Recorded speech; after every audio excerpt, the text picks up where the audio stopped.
The Nations, Part 1. Then to him was given dominion and glory and a kingdom that all peoples, nations, and languages should serve him.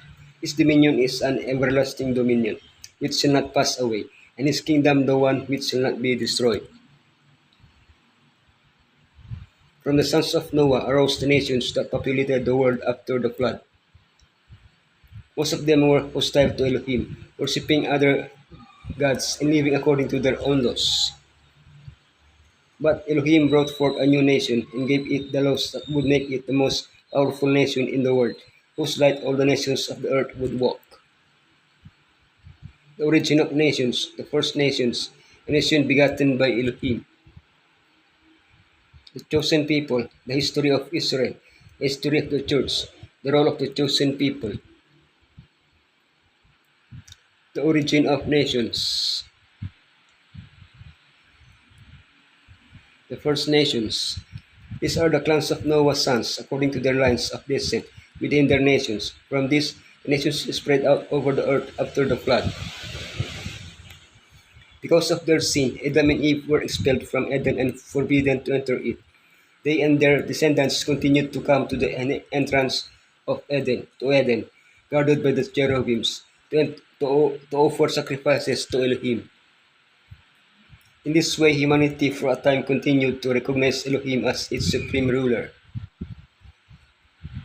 When due to the prevailing evil, Elohim decided to destroy the earth with the flood. He also removed the Garden of Eden after the flood. Men like Nimrod decided to create their own states outside of Elohim, governed by themselves. Nimrod is said to have been a giant hunter before the Lord Elohim. Among the cities he built were Babel and Nineveh, from which nations sprang that were declared enemies of Elohim's people. A nation begotten by Elohim. I will make you into a great nation, and I will bless you. I will make your name great, and you will be a blessing. Genesis 10 uses the Hebrew word goyim to refer to the nations. This same word is used to refer to the Gentiles, that is, those who are far from Elohim. In order to recover those nations, Elohim decided to bring forth a new nation, Israel, through the descendants of Abraham. Why choose Abraham? For I have chosen him, so that he will direct his children and his household after him to keep the way of the Lord. In this way, Elohim could show the world what happens when we allow ourselves to be led by him. He gave them just standards that would astonish the nations, causing them to desire to come into contact with Israel, to imitate it, and thus receive the blessing that Elohim desired to impart to them. The chosen people. The history of Israel. Behold, you have grown old, and your sons do not walk in your ways. Therefore now appoint us a king, to judge us as all the nations have.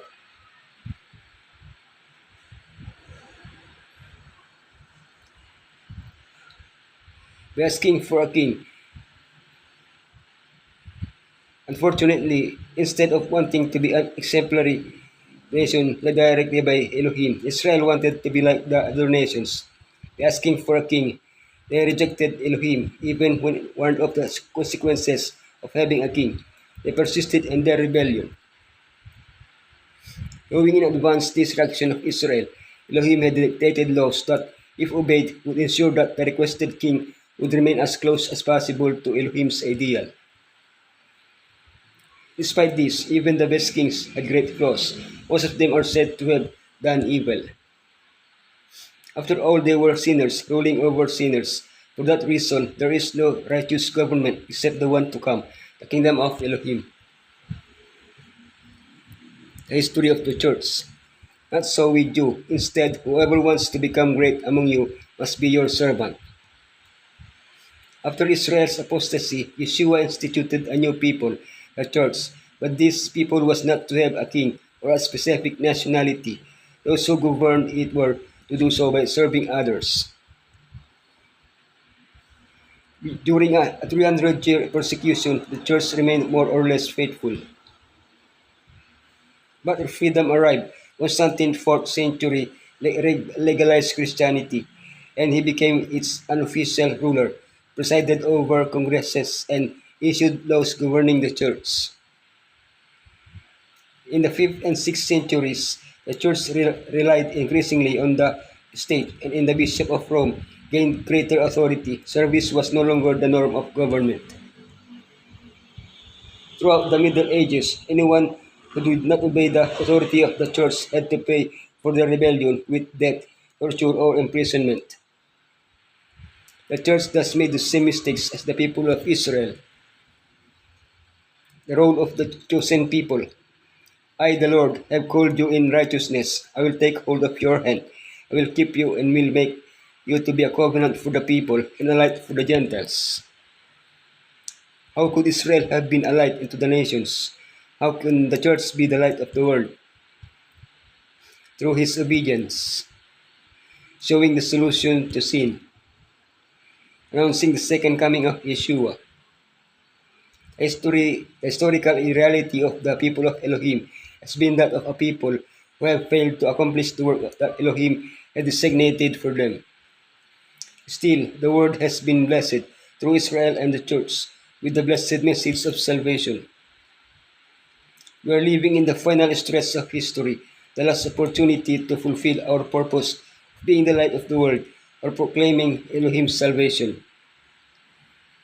Of what a power for good a converted man transformed daily can exert to bring blessings and gladness to the world. When the church is imbued with the spirit of obedience and love, the members will exert in the world the saving influence, and Elohim will withhold from them nothing that will crown that influence with success and victory. Men and women are his agencies for the salvation of souls. Those who are filled with an earnest desire to draw sinners to Messiah have the sympathy and cooperation of the heavenly universe. Truth for the end times, Sabbath school lesson presentations, spiritual reflections and sermons.